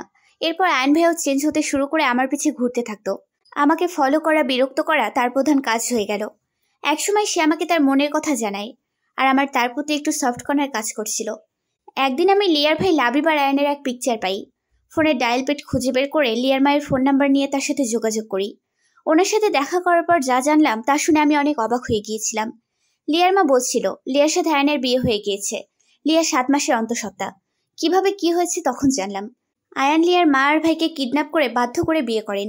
এরপর ওদের অন্য জায়গায় শিফট করে সবার সাথে যোগাযোগ বন্ধ করায়। আমি আন্টিকে দিয়ে প্রমিস করাই যে এই কথা যেন সে লিয়া আর আয়ান কাউকেই না জানায়।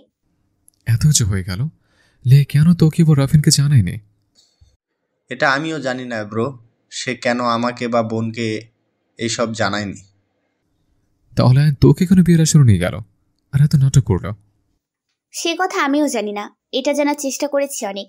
ওই দিন আমি এসব কথা রাফিন ভাইয়া ছাড়া কাউকে জানাই নেই।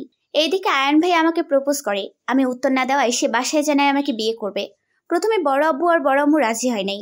আয়ান কিন্তু আপনি দেশ ছেড়ে যাওয়ার পর থেকে বাড়িতে খাবার খায় না, এমনকি আঙ্কেলের টাকাও চলে না। আজও কেউ এই খবর জানে না সে কি কাজ করে, এত টাকা কোথায় পায়। কেউ জিজ্ঞেস করলেও বলে না। বড় আম্মুকে দিয়ে বড় আব্বুকে এই কথায় রাজি করায়, না হয় আয়ন ভাই মরে যাবে এই কথা বলে। একে তো আপনি বড় আব্বুর সাথে যোগাযোগ রাখতেন না, তারপর আয়নকে যা একটু দেখতো যদি ছেলেকে হারিয়ে ফেলতে হয়, এই ভয়ে বড় আব্বু রাজি হয়।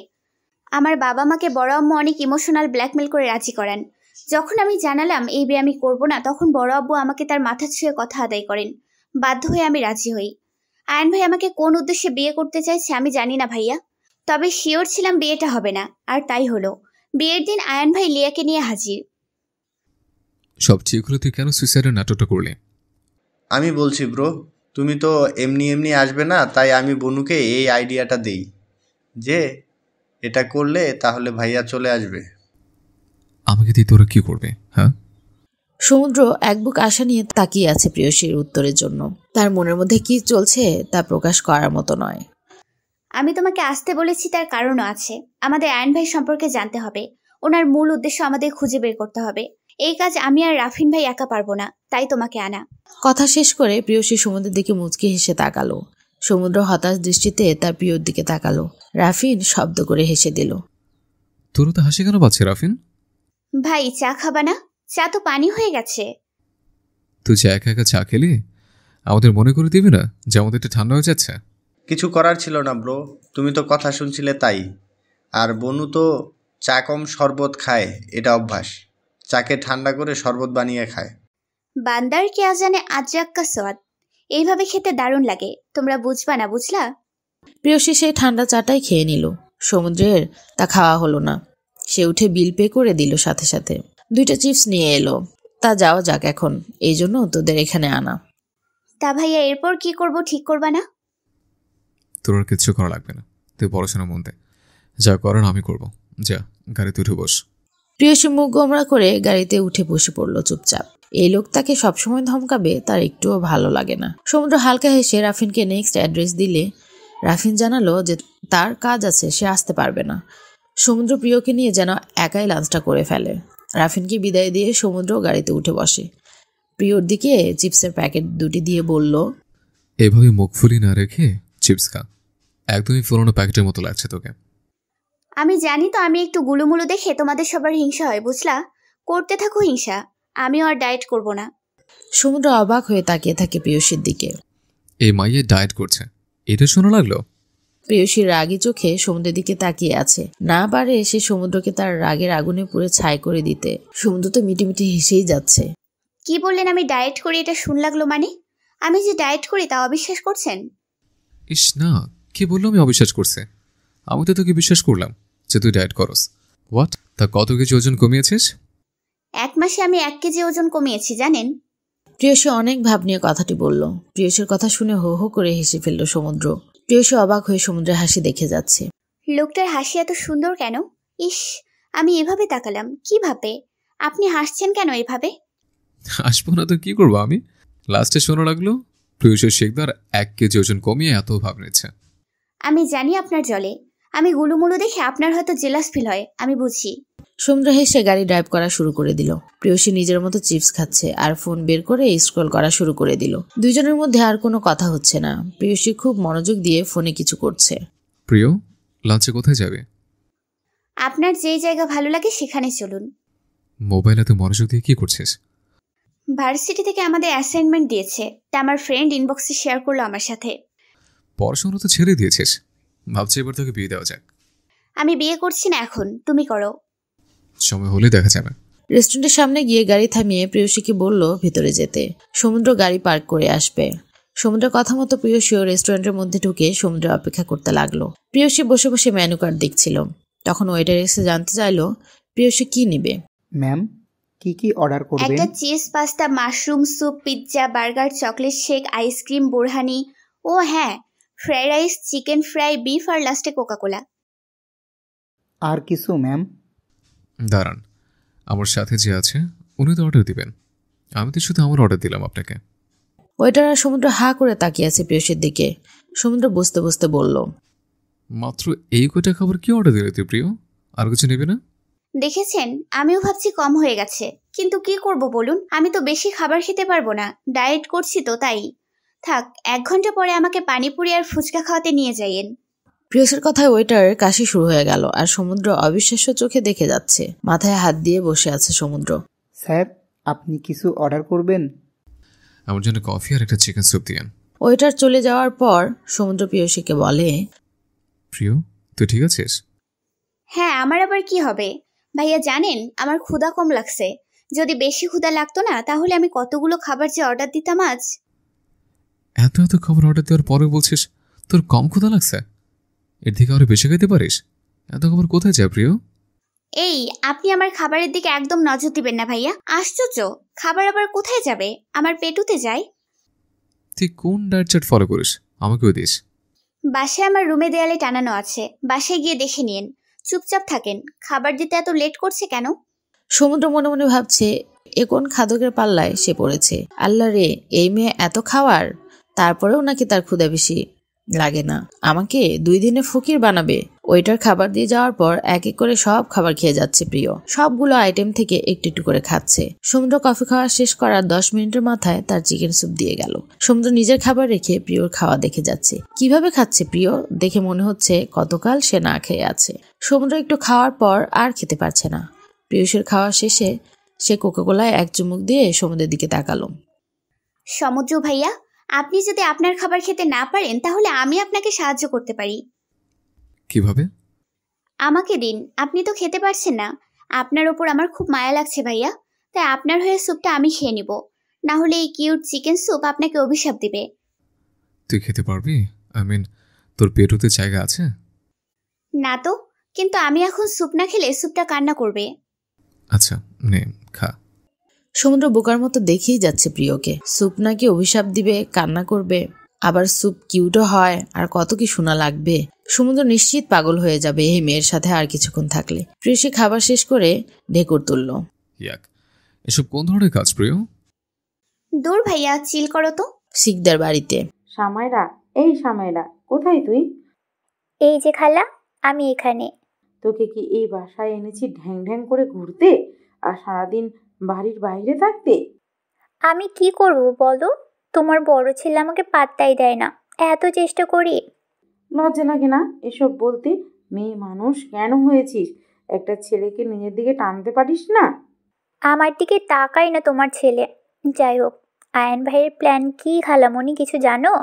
আমার প্ল্যান জানার মতো যোগ্যতা আর বয়স এখনো হয় নাই তোর। নিজের চরকায় তেল দে। সামাইরা আর মিসেস আফিয়া শিকদারের কথার মধ্যে আয়ান রুমে ঢুকে এই কথার জবাব দিল। তুমি চুপ থাকো আয়ান, বড় বড় লেকচার দিও না। বিয়ে ওই ফকিন্নির বাচ্চাকে করেছো, লজ্জা লাগে না? রওনাকে বিয়ে করলেও তো এই বাড়ির বাকি অর্ধেক সম্পত্তি তুমি পেতে। মা, লিয়াকে নিয়ে একদম বাজে কথা বলবে না, আর অপমান তো দূরে থাক। মাথা খারাপ হয়ে গেছে তোমার? কি আছে কি ওই রিয়ার মাঝে? লিয়াকে আমি ভালোবাসি, এ নিয়ে আর কোনো কথা হবে না। আর বাকি রইল রৌনক। রৌনককেও আমি বিয়ে করব। ওরা 2 বান্ধবী 2 সতীন হয়ে থাকবে। ওই সম্পত্তি কেবল আর কেবল আমার হবে। তুমি বলবে আর রৌনক তোমাকে নাচতে নাচতে বিয়ে করে নেবে, তাই না? কেন নিবে না? ও আমার ভালোবাসায় অন্ধ মা। দেখলে না আমার পাশে লিয়াকে দেখে সুইসাইডের চেষ্টা করেছিল। হ্যাঁ, আমার সব মনে আছে। শুরু থেকে একটা কথা বলে যাচ্ছি আমি তোমাকে, সমুদ্র বড় ভাই হয় তোমার। ওকে হিংসা করো না। অর্ধেক সম্পত্তি ওকে দিয়েছে, সে কি হয়েছে? রওনাককে বিয়ে করে বাকি অর্ধেক তুমি নিজের নামে করে নাও। সমুদ্র সমুদ্র আর সমুদ্র কে? ও সব আদর সম্মান ভালোবাসা ও কেন পাবে মা? বাবার আদরের বাড়ির সবার চোখের মনি একা সমুদ্র কেন হবে? তুমিও মা, সমুদ্রকে ভালোবাসো কেন এত? চুপ আয়ান, এই কথা আমি তোমার মুখে শুনবো না। সমুদ্র আমার ছেলে, আমার আর তোমার বড় ভাই, মাথায় রাখবে। আয়ান রাগিয়ে দরজায় লাথি মেরে রুম থেকে বের হয়ে যায়। সামায়েরা ওর খালাকে বলে, খালা, লিয়া তোমার ছেলেকে দেখো, তাবিজ করেছে। তুমি কিভাবে মেনে নিচ্ছ? না মেনে উপায় নেই আয়ান, বড্ড জেদি সুমু, ওকে সামলানো দায়। লিয়ার বাচ্চা একমাত্র ভরসা এখন আমাদের। তুই যেভাবে হোক যা করতে হয় কর, সমুদ্রকে প্রেমের জালে ফেল। প্রেয়সী এত এত খাবার খেয়ে আর উঠে দাঁড়াতে পারছে না। সমুদ্র এবার প্রেয়সীকে ভয় দেখানোর বুদ্ধি বের করলো। এত এত খাবার যে খেলি, তোর কাছে টাকা আছে প্রিয়? বিল কিভাবে দিবি? প্রেয়সীও ভাবনায় পড়ে গেল। সে তো টাকা আনে নাই। এখন সে সমুদ্রের দিকে অসহায়ভাবে তাকিয়ে রইল। আমার দিকে তাকাবি না, আমি এত টাকা দিতে পারবো না। এত কিপটামি কেন করেন? দিয়ে দেন না, বাসায় গিয়ে আম্মুর থেকে নিয়ে আপনাকে দিয়ে দিব। দিতে পারি, এক শর্ত আছে। আচ্ছা, আমি আপনার সব শর্ত মানতে রাজি ভাইয়া। সমুদ্র রওনাকে নিয়ে নদীর পাড়ে ঘুরতে যায়। সুরেশ্বর নদীর পাড়টা আসলেই খুব সুন্দর। একটা নতুন ক্যাফের কাজ চলছে পাশেই। দেখতে খুব সুন্দর লাগছে। টিন আর কাঠ দিয়ে বানানো হচ্ছে ক্যাফে হাউসটি। জায়গাটা খুব সুন্দর সমুদ্র ভাইয়া।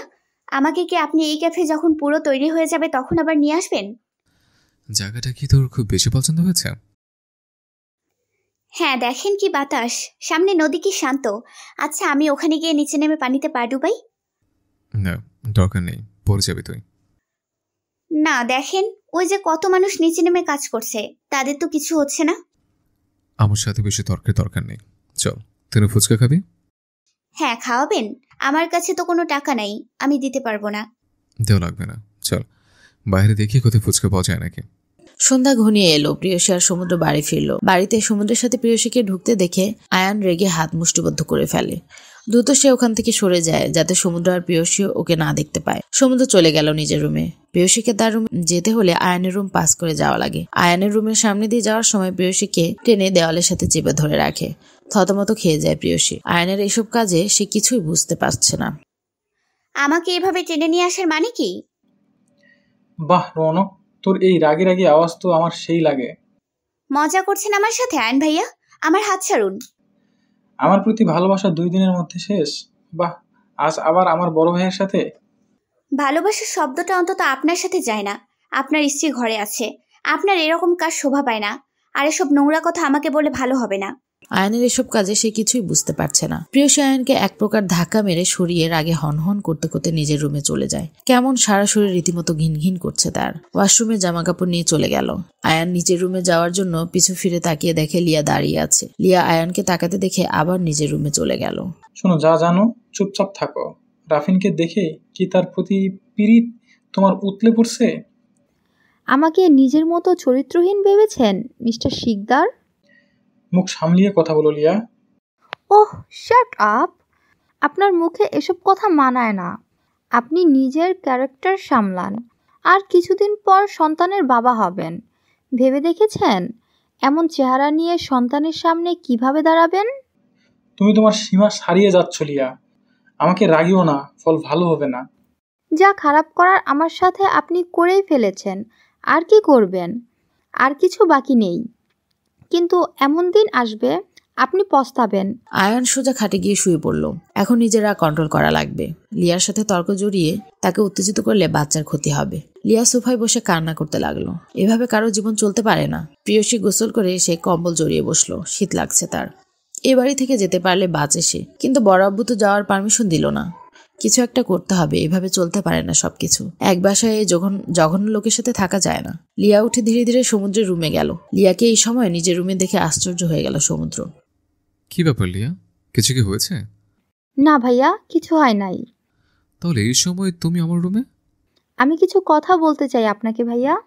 আচ্ছা, বলো। ভাইয়া, আমি আয়নকে ডিভোর্স দিতে চাই। ওর সাথে আর থাকতে পারছি না। আর আমি আয়নকে এসব বলার সাহসও পাচ্ছি না। আমার মা আর ভাইকে আটকে রেখেছে আয়ন। দেখো লিয়া, ডিভোর্স সবকিছুর সমাধান না। ভেবে দেখো, এখন তুমি একা না, বাবুরে তো আইন তোমাকে দিবে না। সেই বাচ্চার বাবা, সে তো তার অধিকার ছাড়বে না। আমি কিছু জানি না ভাইয়া, আপনি কিছু একটা করুন। আপনার মা আর ভাইয়া আমাদের নিয়ে যে খেলা শুরু করেছে তা অনেক ভয়ঙ্কর। উনি আয়ানের সাথে আবারও পিয়ুষের বিয়ে দিতে চাচ্ছেন, আর আয়ানও রাজি। আমার জীবন যেভাবে নষ্ট হলো, আমি চাই না আমার বেস্ট ফ্রেন্ডের জীবনটাও এইভাবে নষ্ট হোক। আয়ান অনেক ভয়ঙ্কর ভাইয়া, নিজের উদ্দেশ্য হাসিল করতে কাউকে মেরে ফেলতেও দুবার ভাববে না। সমুদ্র অবাক হয়ে তাকিয়ে আছে লিয়ার দিকে। মেয়েটা নিশ্চুপ কান্না করে যাচ্ছে, হেঁচকি উঠে গেছে তার। সমুদ্র বেশি অবাক হলো তার মায়ের কথা শুনে। সে কি ঠিক শুনেছে তার মা এমন জঘন্য কোনো কাজ করতে পারে? শান্তা হলিয়া, তোমার এই অবস্থায় এমন অস্থির মানায় না। এক কাজ করো, গিয়ে রেস্ট নাও, আমি দেখছি কি করা যায়। লিয়া সমুদ্রের কথায় ভরসা পেল। সমুদ্রের মাথা কাজ করছে না, কি করবে। উঠে সে তার বাবা মায়ের কাছে গেল। আম্মু, আসবো? হ্যাঁ বাবা, আয় তুই। তোর কি পারমিশন না লাগে? আমি কিছু কথা বলতে চাচ্ছি বাবা তোমাদের। হ্যাঁ বলো। শোনো, আয়নের বিয়ে হচ্ছে কয়েকদিনের পর। এই বাড়িতে নতুন একজন আসবে, তাই না? আমি চাচ্ছিলাম ব্যবসার সব ভার তুমি আয়নের উপর ছেড়ে দিয়ে রেস্ট করো। কি বলতে চাচ্ছিস তুই বাবা? আর এই সম্পত্তির অর্ধেক মালিক তুই। আমার নামে সব সম্পত্তি আমি আগেই তোকে দিয়ে দিয়েছি। এইটা তো অন্যায় করছো তুমি বাবা। আমার কথায় কষ্ট পেও না বাবা। আমি যেমন তোমার সন্তান, আয়নও ঠিক তেমন। তাহলে আমাদের দুজনকে তোমার সমান চোখে দেখা উচিত। তুমি কিভাবে তোমার নামের সব আমাকে দিয়ে দিলে? আয়ন কি পেয়েছে বাবা? ওরও অধিকার আছে। শিকদার বাড়ির একমাত্র বংশধর তুই সমুদ্র, আর এইসব শিকদার বাড়ির রক্ত হিসেবে তোরই পাওয়ার কথা। তাহলে বাবা, আজ আমারও বলার কথা, আয়ন যেমন তোমার ছেলে না, তেমন আমি তোমার আম্মুর ছেলে না। সে হিসেবে আম্মুর আমাকে লালন পালন করা উচিত হয়নি। আমাকে সে আয়নের থেকে বেশি ভালোবাসা দিয়েছে, এটা তোর উচিত হয়নি। তোমার ভাবনার কাজের জন্য আয়নের এই অবস্থা।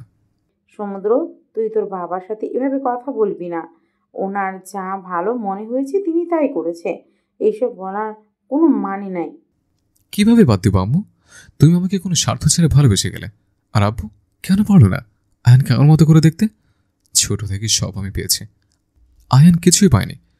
বাবা তার খোঁজও রাখেনি। আফিয়া শিকদার কান্না করছে। সে যেমন হোক, সমুদ্রকে সে অনেক ভালোবাসে। সমুদ্রের জন্য তার ভালোবাসা আদৌ স্নেহ কম ছিল না, কিন্তু তার বাবা আয়নের প্রতি সেই সমান দায়িত্ব পালন করতে পারে নাই। আজ এত সবকিছুর জন্য দায়ী একমাত্র সমুদ্রের বাবা। সে যদি আয়নকে সমুদ্রের মতো ভালোবাসা দিত, তাহলে আয়নের মনে সমুদ্রের প্রতি এত তিক্ততা এসে জমা হতো না। সবকিছু লিমিট থাকে। ছোটবেলা থেকে আয়নের প্রতি এমন ব্যবহার করায় তার মন বিষিয়ে গেছে, তাই তো সে সমুদ্রকে ঘৃণা করে। আমার কথা কষ্ট পেয়ে থাকলে ক্ষমা করে দিও, কিন্তু এটাই। তোর কথা ভুল নয় সমুদ্র, আমি অন্যায় করেছি, তাই আয়ান এমন করেছে। তুই যা ভালো মনে করিস তাই কর। দরকার নেই সমুদ্র, তোমার নামে যা আছে তোমার থাকুক, আয়ানকে দিতে হবে না। আমি তোমাকে আয়ানের থেকেও বেশি ভালোবাসি। আমি জানি আম্মু, তুমি আমাকে ভালোবাসো, আমি তোমাকে অনেক ভালোবাসি। এই সম্মতির জন্যই তুমি আমার প্রিয়সীকে আমার থেকে আলাদা করে আয়নের সাথে বিয়ে দিতে চাও, যাতে আয়ান ওর ভাগের সম্পত্তি পায়। আমার প্রিয়সীকে হলেই হবে, আর কিচ্ছু চাই না। রাতে উকিল আসবে, তোমরা উপস্থিত থাকো ঠিক সময়। আমি আসি। সমুদ্র যাওয়ার পথে তাকিয়ে থাকে তার বাবা মা। তাদের দুজনের মনেই আজ পাহাড় সমান অপরাধ বোধ। দুজনই সমান অপরাধী। শিকদার বাড়ির প্রতিটা মেম্বার আজ ড্রয়িং রুমে উপস্থিত। প্রেগনেন্ট লিয়াও সেখানে এসে দাঁড়ায়। তা দেখে প্রেয়সী উঠে দাঁড়িয়ে তাকে বসতে দেয়। আমাদের আজ এখানে ডাকার কারণ কি সমুদ্র আমাদের বলবে? হ্যাঁ, অবশ্যই চাচ্ছু, জানাবো। আশা করি আপনি আমাকে বিশ্বাস করেন। তোকে বিশ্বাস করব না তো আর কাকে করব বাবা?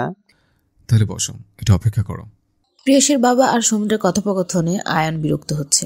আয়ান চেয়েও কিছু বলতে পারছে না। কি এমন কাজ যে সবাই চুপচাপ আছে? তখনই একজন উকিল বাড়িতে আসলো। সরি সমুদ্র, আমার আসতে একটু লেট হয়ে গেল। ইটস ওকে মিস্টার মিনহাজ, এবার আপনার যা কাজ করার তা শুরু করেন। সব রেডি করাই আছে, শুধু আপনাদের সাইন করলেই হবে। প্রেয়সী এতক্ষণ চুপচাপ থাকলেও এবার জিজ্ঞেস করলো, এসব কিসের কাগজপত্র, আর সবাই সাইনই বা কেন করবে? এটা আমার নামে সম্পত্তির কাগজ। আমার নামে যা যা বাবা দিয়েছেন, আজ আমি তো সবকিছু আয়নের নামে দিয়ে দিয়েছে। সমুদ্রের কথায় ওর বাবা মা বাদে পরিবারের সবাই আশ্চর্য হয়ে গেল। সমুদ্র কেন এসব করছে? আয়ান তো আকাশ থেকে পড়ছে বলে মনে হচ্ছে। এসব কি বলছো ভাইয়া? আমি কেন তোমার নামের সম্পত্তি নিব? এই সম্পত্তি তোমার বাবার, তাই এর উপর অধিকারও তোমার। আমার একার বাবা না, তোরও বাবা।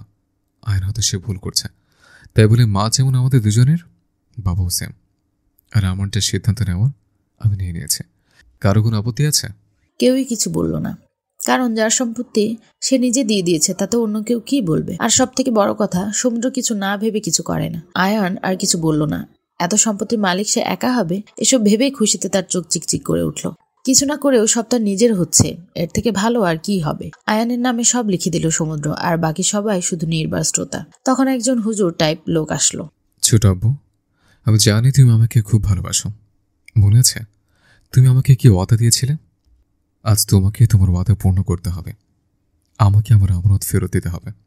আমার সব মনে আছে রে, আমাকে ক্ষমা করে দিস। আমি তোর আমানতের খেয়ানত করতে যাচ্ছিলাম। আমার কোনো আপত্তি নাই যদি প্রিয়সী রাজি থাকে। প্রিয়সী ওর বাবা আর সমুদ্রের কথায় অবাক হয়ে বোকার মতো তাকিয়ে আছে। কি বিষয়ে কথা হচ্ছে তা তাদের বোধগম্য হচ্ছে না। প্রিয়সীর মা মেয়ের দিকে তাকিয়ে আছে। সেই সিদ্ধান্ত নিল মেয়েকে জানাবে। মেয়ের হাত ধরে ওখান থেকে চলে গেল বাড়ির ভিতরে। এর মধ্যে ওখানে সমুদ্র বাকি সব পেপার চেক করে নিল। অনেকক্ষণ পর যখন প্রিয়সীকে নিয়ে ওর মা আসেন, প্রিয়সী তখন নিশ্চুপ, নিচের দিকে মাথা দিয়ে দাঁড়িয়ে আছে। প্রিয়সীর মা জানালো সে বিয়েতে রাজি। সমুদ্র আর প্রিয়সীর বিয়ে পড়ানো শুরু হলো। আয়ান শুধু নির্বাক শ্রোতা হয়ে দাঁড়িয়ে আছে। আজ সে জিতেও হেরে গেল। সমুদ্র সম্পত্তি দিয়ে মেইন জিনিস নিয়ে গেল, হাতের কাগজে মুষ্টিবদ্ধ করে রাখলো। আয়ানের অবস্থা দেখে মৃদু হাসল লিয়া। দেখুক কেমন লাগে যখন নিজের অতীব প্রিয় জিনিস না চাইলেও হারানো লাগে। রাফিন একদৃষ্টিতে লিয়ার দিকে তাকিয়ে আছে। লিয়াকে দেখতে খুব সুন্দর লাগছে। প্রেগনেন্সির জন্য হয়তো লিয়ার চেহারায় এত লাবণ্যময় লাগছে। কি গুলুমুলুয়া লাগছে মেয়েটাকে। চোখের কোণে এসে পানি ভিড় জমতে শুরু করলো। দৃষ্টি ঝাপসা হতে লাগলো রাফিনের। আজ হয়তো আয়নের জায়গায় তার থাকার কথা ছিল। আজ লিয়ার গর্ভে আয়নের সন্তান না হয়ে রাফিনের হতো। কিন্তু সব কি আর চাইলেই পাওয়া যায়?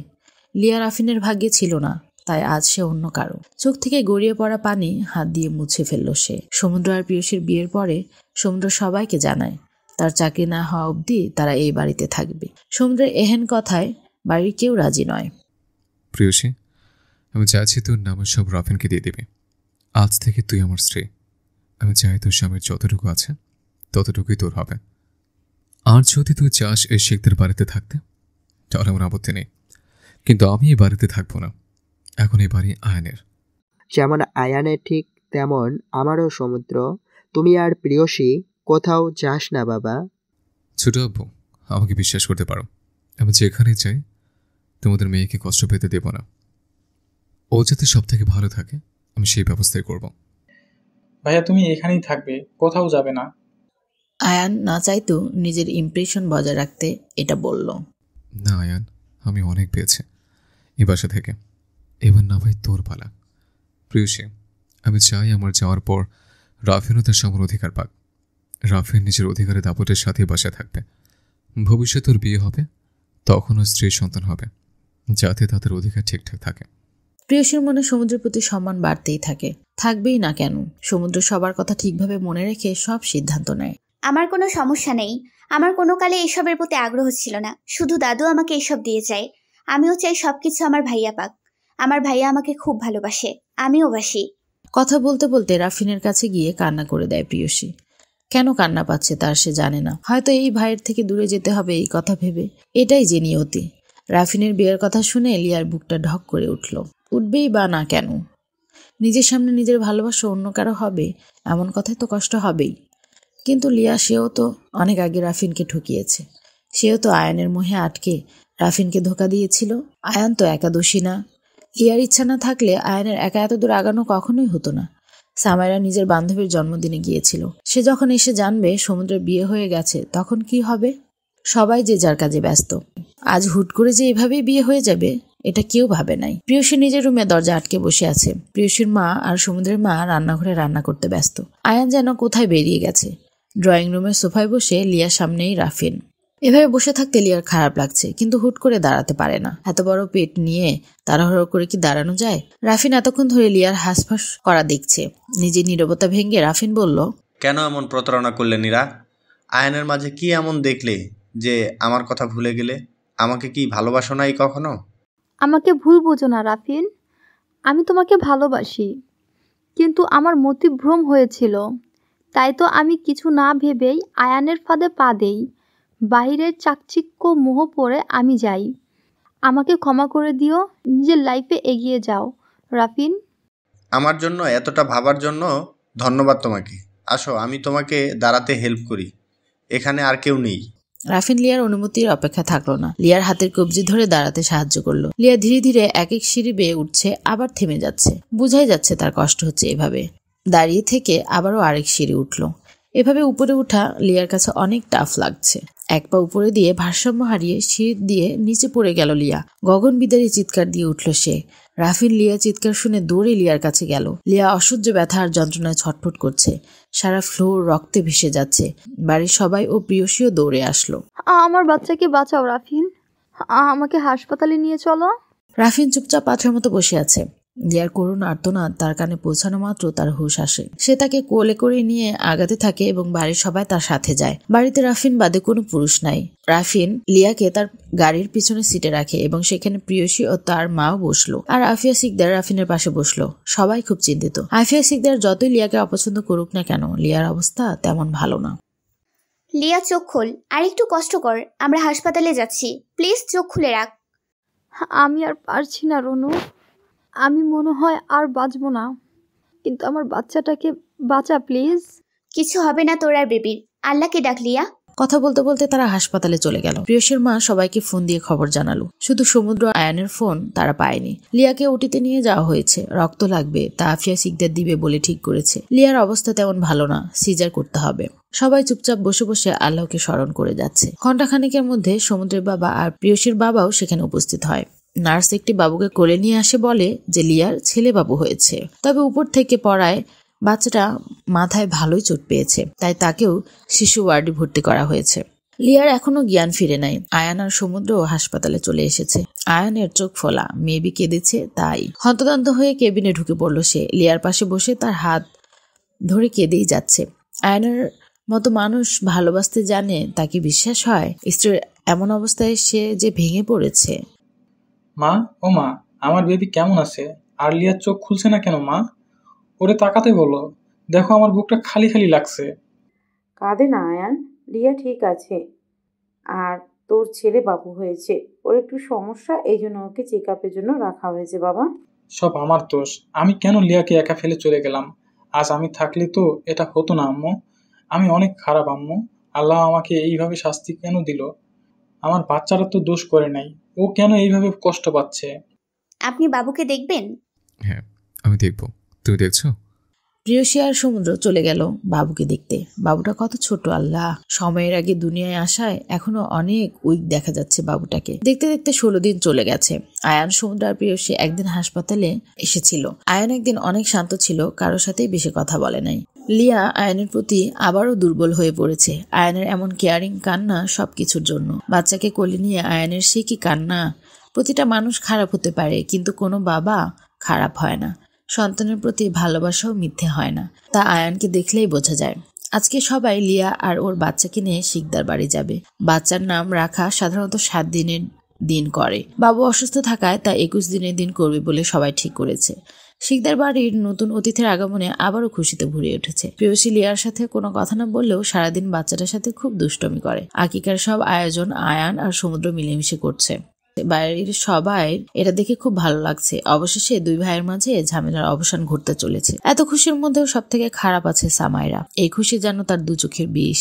প্রিয়সীর প্রতি সমুদ্রের ভালোবাসা কেয়ার দেখে জ্বলে পুড়ে মরছে সে। অবশেষে নাম রাখা অনুষ্ঠানে বাচ্চার নাম রাখা হলো লিয়ান সিকদার। নামটা অবশ্য প্রিয়সীর রাখা, আয়ান আর লিয়ার নামের সাথে মিলিয়ে রাখা হয়েছে। সব অনুষ্ঠান শেষে প্রিয়সী আর সমুদ্র ঘুরতে যাবে বলে ঠিক করে রাখে। প্ল্যান অনুযায়ী তারা বেরিয়ে যায়। প্রিয়, আমাকে বিয়ে করে কি তোর কোনো আফসোস হয়? আফসোস কেন হবে আমার?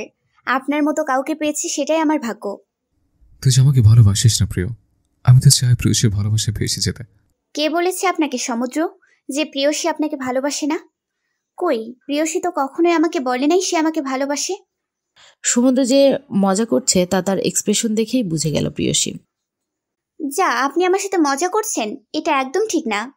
আমি মজা করছি না। জানেন, আমি আমার অনুভূতি বলতে পারি না, সব কথা গুছিয়ে সাজিয়েও বলতে পারি না, তবে আমি আপনাকে খুব ভালোবাসি। এই প্রিয়সীর ভালোবাসা আপনার প্রতি এক সমুদ্র সমান। এইভাবে বললে কি আর নিজেকে ঠিক রাখা যায় জান? দেখে শুনে গাড়ি চালান আপনি, না হলে অ্যাক্সিডেন্ট হবে।